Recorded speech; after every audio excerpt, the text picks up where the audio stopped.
Hey everyone, Craig here with another Unreal Engine tutorial. This is part 2 of the C++ ammo reload system. So before jumping into this, I would like to apologize for the quality of the last video. I forgot I was using my Twitch settings, and yeah, that's in 720p, so sorry about that. So there was also some issue with my mic that's hopefully fixed now. There was a lot of background static going on. Again, hopefully fixed now. So let's jump into this tutorial. So first, let's just go over what we did last time. Part 1 goals. So first off, this was wrong. We were modifying the onFire function. On fire. And we added the ammo pool and loaded ammo variable. So this time, we're going to create the reload function now. And we're going to create the input component to bind reload to a key. So let's jump right into this. So first, we're going to create the reload function. So to do this, actually we need to go back here. So first we're going to go back to the character.h, and we're just going to add one simple line, void on reload. So back to center. And I'm just going to do this right below on fire. So void on reload.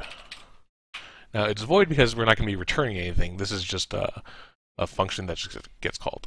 And I'm just going to add a quick comment here that just says reloads the weapon, so we know what it does.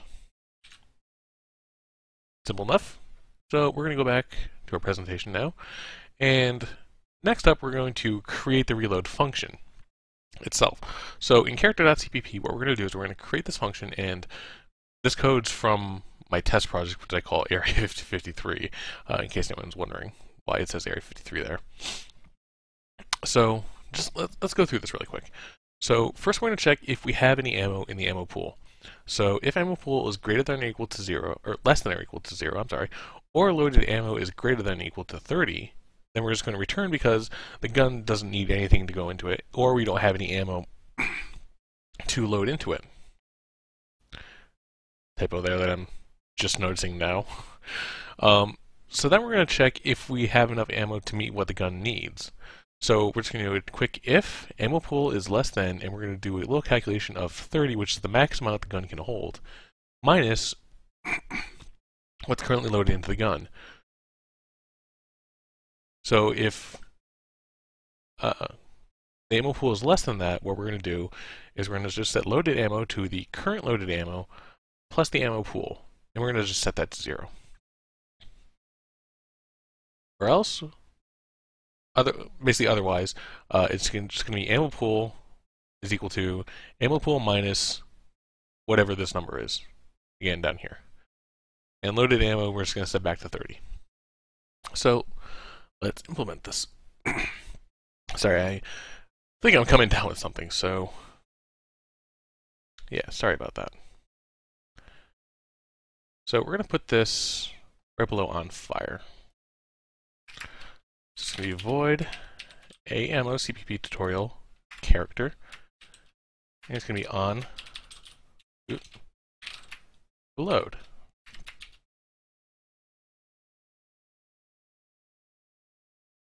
So we're just going to do our check. So again, if ammo pool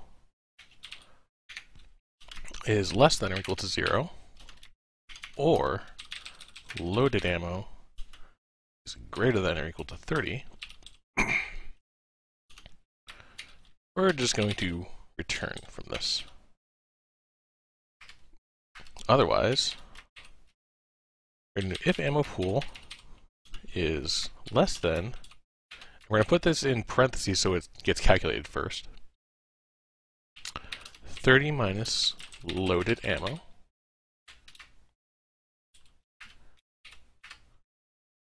and here we're just going to set loaded ammo is equal to loaded ammo plus ammo pool.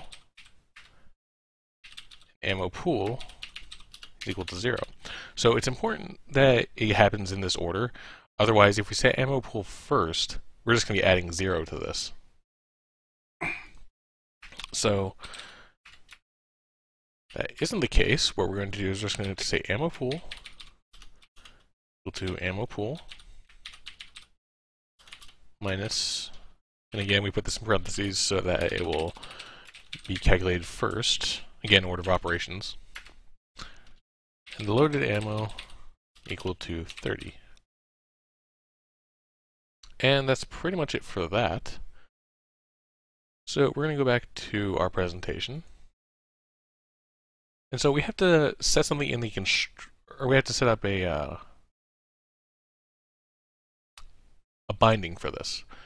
So we're going to set up an input component in onSetUpPlayer input component. So we're going to go back to this. And what we're going to do is we're going to find where that is. Here it is. Set up player input component. So right below the two fire ones, I'm going to do input component. We're going to do bind an action. We're just going to call this reload. It's going to be on IE pressed. Pass in this. And then we're going to point it to the address of our function we made for onReload.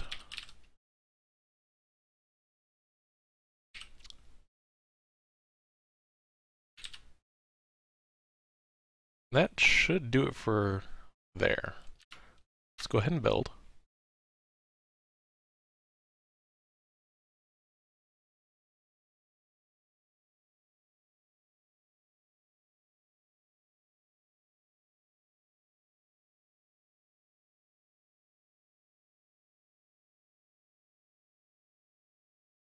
There it goes. So next what we're going to do, we're going to go to our project settings, input, and action mappings. And we're going to add a new one. We're going to just call this reload.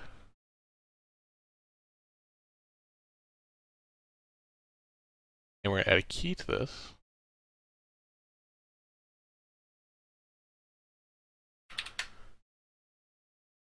Then we're going to set it to R.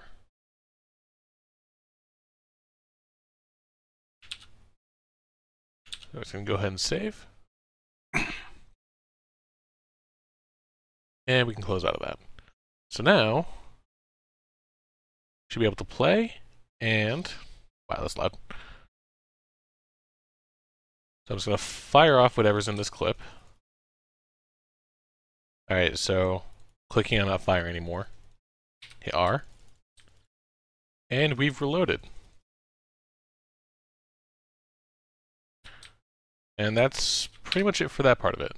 So in the next part of the tutorial series, we're going to create the pickup. We're going to set up the components of the pickup in code. So we don't have to do anything with blueprints. We just have to go into the object and edit it, or add the mesh to it, and add the function in code for when the object is picked up. So thank you for watching, and we will see you next time.